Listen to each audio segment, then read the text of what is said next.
Allô, Vraiment tout va bien? désolé. Ouais, Ah, vous- désolé. Excuse-moi, Micha. Oui. non, non, non, non, non, il n'y a Donc, pas de problème. vous avez approché les docteurs Oui, Baumier? on a approché le Ouais. docteur Bonnier.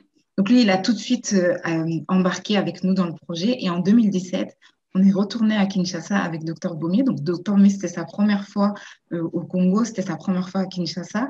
Et là, en fait, ça a été intensif pendant une Pas un dizaine de Congolais, jours. docteur Baumier? Non, il est québécois. Ok. Non, Mais donc, tu m'as dit, parce qu'il y a un moment donné où tu disais que vous étiez quatre femmes et que vous ouais. étiez inexpérimentés. Donc, vous, quand vous Ben, lui pas apportez inexpérimenté, jeune. Oui, c'est ça que je veux dire. C'est-à-dire Ouais. jeune dans l'expérience de pouvoir Et avoir une unité à vous, Jonathan, c'est ça? notre présentation aussi, ça fait vraiment jeune fille. D'accord, d'accord. D'accord. Et quand vous lui apportez le projet, est-ce que lui, le Congo, il se dit j'y vais ou bien il se dit ah, là-bas, Mais il y a des moustiques, non? non, non, non, non, non, non, non, il n'est pas du tout comme ça.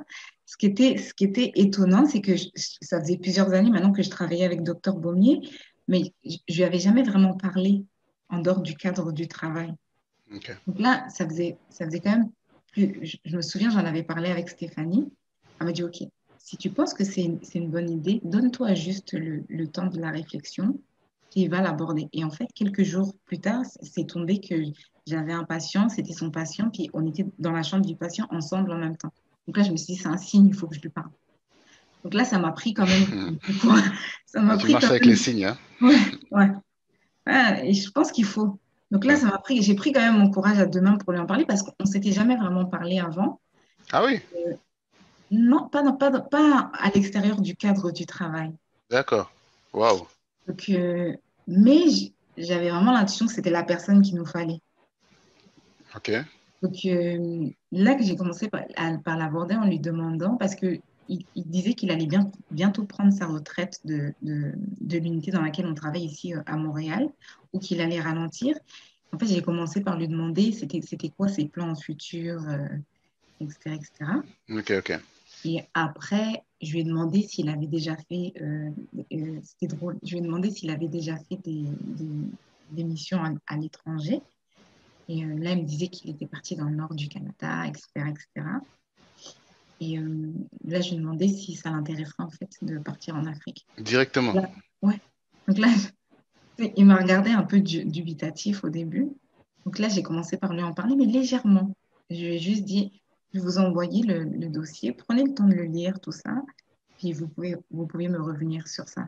Puis j'étais tellement stressée que j'ai mis du temps, Ouais, je comprends. ouais, que j'ai mis du temps à lui envoyer le dossier. Puis 2, 3 jours plus tard, je pense qu'il m'a vu dans les couloirs de l'hôpital. Il me dit, j'attends toujours le dossier. Donc là, Ah, j'ai dit, ouais. ok. Donc là, j'ai fini par lui envoyer. Et en fait, tout de suite, il a accroché, puis il a embarqué. Et c'était peut-être en janvier, février, 2018? janvier 2017. Et en, Ah, en 2018. mai-juin, on était partis ensemble à Kinshasa. Ah, d'accord. Avant que vous soyez organisme de bienfaisance, il avait Oui, déjà avant accepté. oui, Ah, ok. oui. Parce qu'il fallait quand même qu'on pose des actions sur place. On Ouais, pouvait pas pour la confiance de l'équipe sur place déjà, ouais. et aussi parce qu'on ne pouvait pas laisser des délais aussi grands, et parce qu'il fallait quand même, genre, à chaque fois réévaluer, genre, les besoins, pas juste sur ce que j'ai vu, genre, fin 2015 ou ce que j'ai aperçu vite fait en 2016. Il fallait vraiment, genre, réévaluer les besoins. C'était important pour nous. Et il fallait qu'on crée vraiment le lien. Maintenant, c'est plus juste l'hôpital Micha, c'est vraiment, genre, l'hôpital, une chance de vivre, tu vois. Ok, C'était ok. vraiment une relation avec deux entités.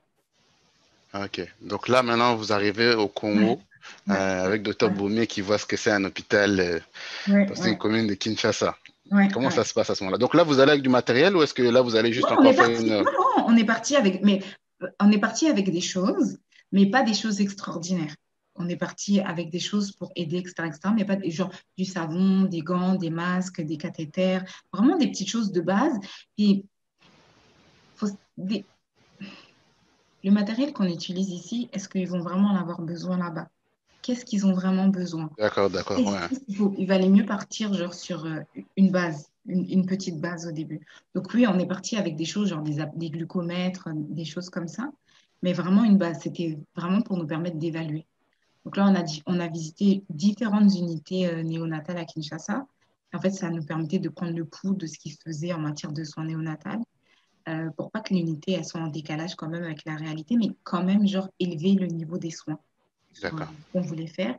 Et ça nous permettait de comprendre, genre, à quelles pathologies ils avaient vraiment à faire dans leurs unités néonatales au Congo, parce que c'est sûr que ici, il ne va pas y avoir de tétanos néonatal, mais à Kinshasa, oui, il va y avoir du tétanos néonatal. Tu vois, c'est une maladie qu'on voit plus ici. Les femmes, les gens sont vaccinés pour le tétanos néonatal. Ici, c'est quelque chose qu'on ne voit pas, mais à Kinshasa, au Congo, c'est des choses qu'on voit encore. Donc, comment, genre, on va adapter la prise en charge pour les suspicions de paludisme, etc., etc. Donc, tu sais, ça permettait comme genre de l'ajuster. Et ça leur permettait de faire la connaissance de Dr Mounier. Il a fait aussi un petit peu des séances d'éducation, tout ça. Et toujours très gentil, qui se mettait toujours à la portée des gens, zéro jugement. Euh, il n'est Non, pas... Non, ok. vraiment, ouais, ouais. Mais là, maintenant, quand vous arrivez dans l'hôpital, justement, maintenant que vous avez un peu tout ça, toutes ces, disons, que vous avez fait toutes les unités de néonatologie, néonatalité. Hum. D'ailleurs, est-ce que tu peux d'abord nous expliquer, d'ailleurs, parce que néonatalité, néonatologie, c'est quoi exactement? C'est les bébés OK. qui sont malades, qui sont prématurés? C'est quoi exactement?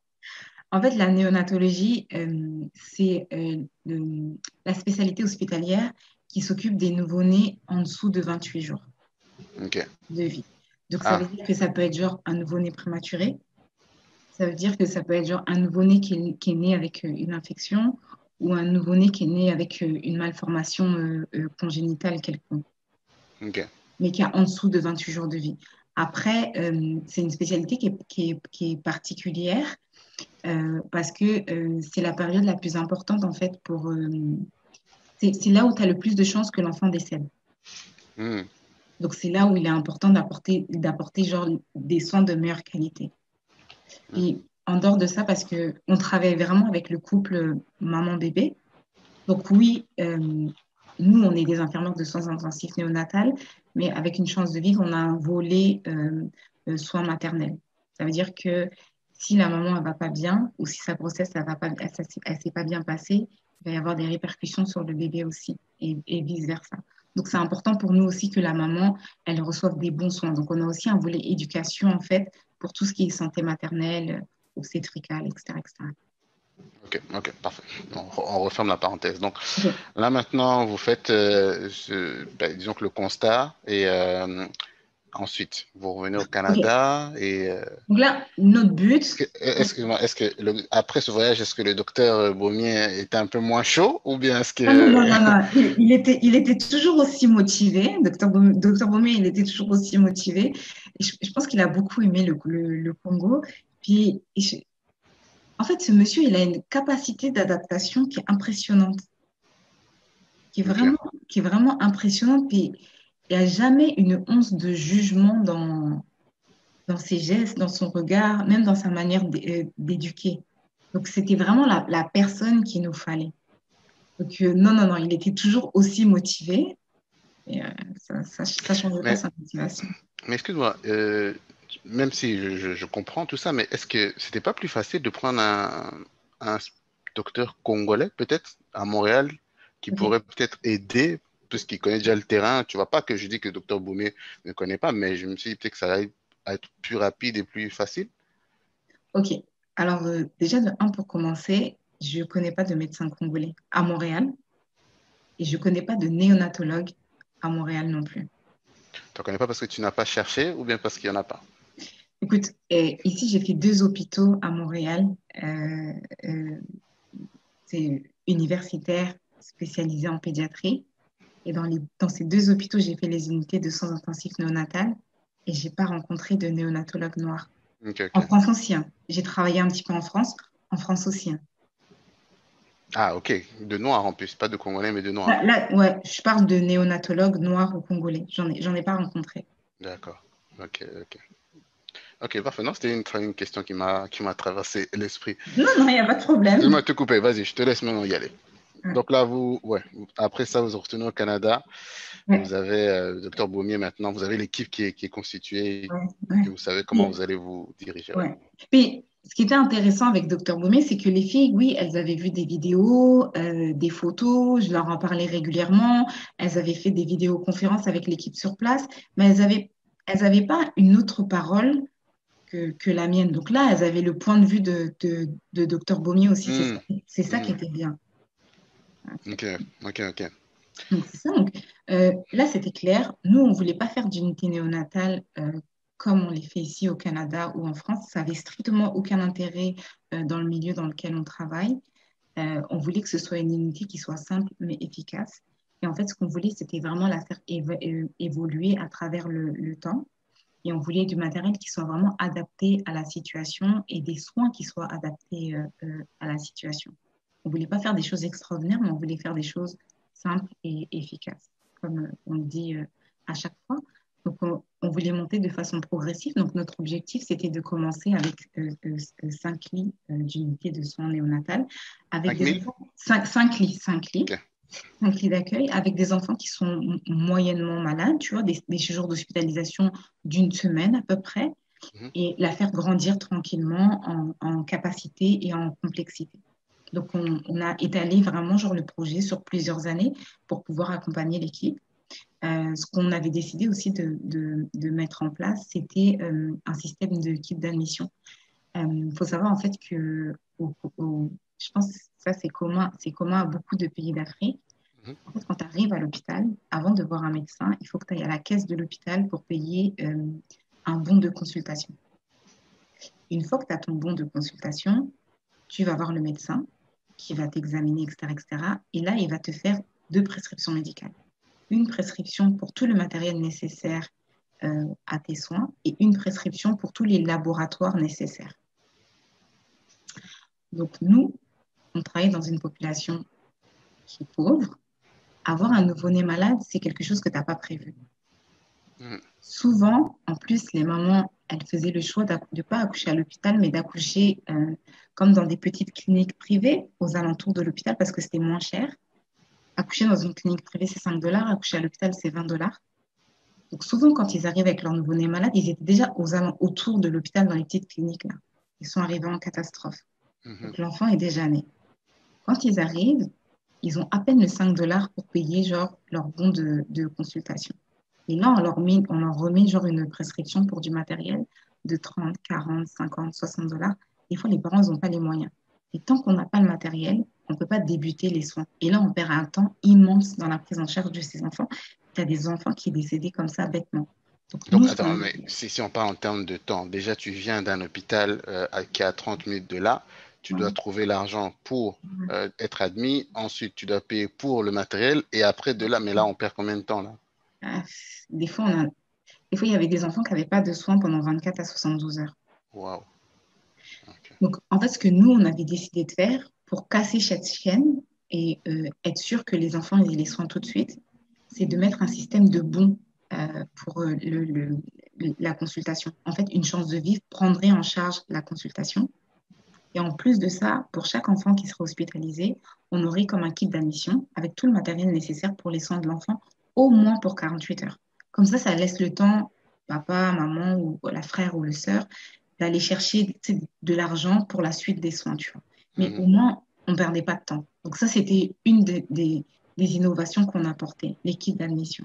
Mais là aussi, c'était un challenge parce que même si on avait mis du matériel simple, des fois, c'est bête, tu vois, mais tu sais, des petites choses, des fois, c'était fallait montrer genre, OK, donc ça, tu vas le brancher comme ça, etc., etc. Mais on avait vraiment, tu sais, on avait vraiment dans l'idée qu'il fallait que ce soit rapide, efficace, tu vois, mais aussi efficace pour l'équipe, tu vois. Ok. Donc, ok. Et bon, si maintenant je reprends le fil de l'histoire, tu as dit que vous avez été voir des avocats pour pouvoir avoir l'organisme de bienfaisance, et quand même le 8 novembre 2017, Ouais. c'est la Et- consécration. ouais, ouais. En fait, c'était notre lancement officiel. Genre, officiellement, on disait qu'on était là, on existait, etc., etc. Mais c'est ce même jour qu'on a reçu l'appel, en fait, de l'agent administratif, en fait, Oh. qui nous disait que tout notre dossier il était complet. Donc là, on a couru en ligne. Puis là, on a vu qu'on apparaissait dans la liste des organismes de bienfaisance. C'est quand même une belle victoire pour nous parce que, comme je l'ai dit, nous, on est des techniciennes de soins. C'est pas notre domaine, ça. Euh, genre les business plans, comment vous allez gérer les flux d'argent, etc., etc. Nous, notre champ d'action, c'est les soins, les bébés, les mamans. Et ça, donc c'était vraiment une belle victoire pour nous. Ouais. On était Oh, fiers. Ouais. ça, c'est une bonne chose. Donc, pour ceux qui viennent d'arriver aussi, je vais un peu faire un récapitulatif parce qu'il y a peut-être des gens qui nous ont pris en cours de route. Donc, on parle avec Misha, qui est présidente de Une Chance de Vivre. Dans le chat, on va vous mettre leur site. Et donc, en deux parties, la première partie, on est en train de parler de comment est-ce que cette jeune Montréalaise a mis ce projet sur pied, comment est-ce qu'elle a pu, comment l'idée a germé et qu'elle a pu faire de son, on va dire, de son rêve quelque chose de réel. Ça a 9 ans, ça a 9 ans qu'elle s'est fait la promesse, ça a bien souligné. Et en deuxième partie, qu'on va bientôt d'ailleurs commencer, on va voir techniquement vraiment comment ça se passe à Kinshasa, combien d'enfants prématurés il y a par jour, est-ce qu'ils ont rempli leurs objectifs et ce genre de choses. Mais là, on est le 8 novembre 2017 et ils reçoivent l'appel disant qu'ils sont bien un organisme de bienfaisance. Qu'est-ce que ça apporte de bien d'être un organisme de bienfaisance? Ok. Déjà, ça nous donne une certaine crédibilité auprès des bailleurs de fonds, parce que ça veut dire qu'on a montré quelque chose de sérieux pour pouvoir avoir ce titre, mais aussi fiscalement, pour nous, c'est intéressant. Ça veut dire que si quelqu'un nous fait un don, ben, on peut lui faire un reçu pour ses impôts. Donc, c'est comme incitatif, en fait, pour les gens à faire des dons. Il y a certaines fondations il y a certaines fondations privées auxquelles vous allez soumettre pour demander genre du financement qui vont vous financer que si vous êtes organisme de bienfaisance. D'accord. Une des conditions. Ouais. Et là, de là, par exemple, on va dire du moment avant que vous soyez un organisme de bienfaisance, quelles étaient les finances? D'où OK. venaient vos finances Les finances, c'était nous. C'était vous. Ok. Les finances, c'était nous. Donc, que ce soit Docteur Boumier, Stéphanie, Cynthia, Mariam, moi, tout le monde a mis la main à la poche. Donc, de 2016, pour faire tous les papiers, là, jusqu'à aujourd'hui, même, je pourrais te dire, les principales finances, c'était nous. Mais pourquoi est-ce que vous n'avez pas demandé, je sais pas, vous n'avez pas parlé à des communautés africaines ou bien vous avez fait un appel aux dons, vous aviez peur ou est-ce que... Non, parce que tu sais déjà quand tu commences, parce que là on n'avait encore rien fait, on débutait quelque chose, puis je pense quand même qu'il faut montrer que toi tu y crois tellement que tu as investi aussi genre de ton temps et de ton argent, tu vois. Je pense qu'avant de demander aux gens d'investir, il faut commencer déjà par nous-mêmes, puis on sait, maintenant je pense qu'on sait vraiment la valeur que Chance elle a. Elle a à nos yeux parce qu'on a investi dedans. Donc, je pense que c'était vraiment avant d'avoir quelque chose, genre de... On ne peut pas demander de l'argent si on n'a pas quelque chose de concret pour le moment. Ok, ok. Et je pense aussi qu'on voulait attendre d'avoir ce type de bienfaisance aussi. C'était comme un petit peu une épée de Damoclès sur notre tête, là, parce que ça montrait qu'on était vraiment viable, tu vois. Ouais. Et maintenant que vous avez l'organisme, est-ce que vous avez pensé à faire cet appel aux dons ou... Ah oui, vous en avez fait? On peut avoir des noms? Euh, Je sais pas. En tout cas, est-ce que tu en as fait? Est-ce qu'il y a eu des oui, il y a eu des non, il y a eu des non-réponses? Est-ce que c'était facile? Est-ce que... alors, de ce que chance, ça m'a appris beaucoup de choses. Ok. Donc, une chose, c'est toujours les gens qui ont le moins qui vont le plus t'aider. Et Hmm. c'est toujours les gens out of nowhere, qui vont t'aider. Donc, je ne vais pas mentir, oui, on a sollicité beaucoup de célébrités africaines. On n'a jamais eu de réponse. Je ne vais pas citer le nom, ça n'a pas d'intérêt, tu vois. Mhm. En fait, des personnes qui nous ont aidés, c'est des personnes qu'on ne connaissait même pas. C'est comme, et qui ne sont même pas africaines, tu vois. Je vais prendre un exemple. Africaine, carrément. Non, qui sont Pas même pas noire, tu veux dire. africains. Non. Ok. Je vais prendre un exemple tout bête. Il y a un jeune homme qui fait un tournoi de football, de soccer, comme on dit au Québec, tous Mhm. les ans. Et en fait, il a contacté l'une de nos collègues parce qu'en fait, il voulait que le tournoi de soccer, maintenant, les bénéfices nous reviennent. Moi, je ne le connais pas. Je le connaissais pas, je lui avais jamais parlé. Il a juste vu ce qu'on faisait, puis c'est lui qui est venu nous chercher pour nous aider. Je te parle pas de 500 dollars, je te parle vraiment genre d'une grosse recette. Mhm. Alors qu'il aurait pu la garder pour lui. Encore un autre exemple, c'est une jeune étudiante sri-lankaise qui est dans l'université, qui est à l'université avec Mariam. En fait, elle a sollicité en fait, elle a sollicité en fait sa communauté. En fait, elle a fait une collecte de fonds dans sa communauté et elle nous l'a reversé, juste comme ça.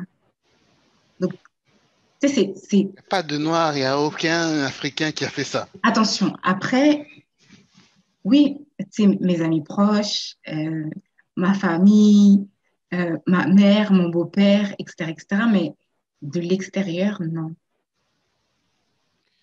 J'espère que les gens qui suivent entendent bien ça. Déjà, ce soir, On- Caribou on- Montréal va ouais. faire son don. Déjà, d'ailleurs, je ne sais pas si Diogène vous a mis le lien, mais je sais que vous avez une page aussi pour faire des dons. Mais j'aimerais aussi que, avant que tu continues, parce qu'on va passer dans la deuxième partie, que si Diogène, tu pourrais mettre la petite vidéo pour qu'on voit un peu ben, qu'est-ce que un témoignage d'une personne qui a pu avoir la chance de justement d'avoir de bénéficier de chances de vivre. Ouais, puis je voulais dire aussi qu'il y a le lien, le lien est partagé effectivement dans les commentaires. Ah, ok, parfait. Donc, s'il vous plaît, enfin, s'il vous plaît, je dirais franchement, c'est presque une obligation de pouvoir aider. En tout cas, si vous avez, c'est sûr, mais je suis sûr qu'un 5, 10, 20, 30 dollars, on peut avoir parce que ça peut changer une vie. Peut-être que ça va nous empêcher de payer la facture, la prochaine facture de téléphone, mais sachez qu'il y a des enfants qui vivent grâce à des aides qu'une chance de vivre met en place. Là, on va avoir d'ailleurs une vidéo d'un témoignage Ouais, pour que on ouais, je vais puisse lancer voir un peu. Ouais, je lance la vidéo. ok.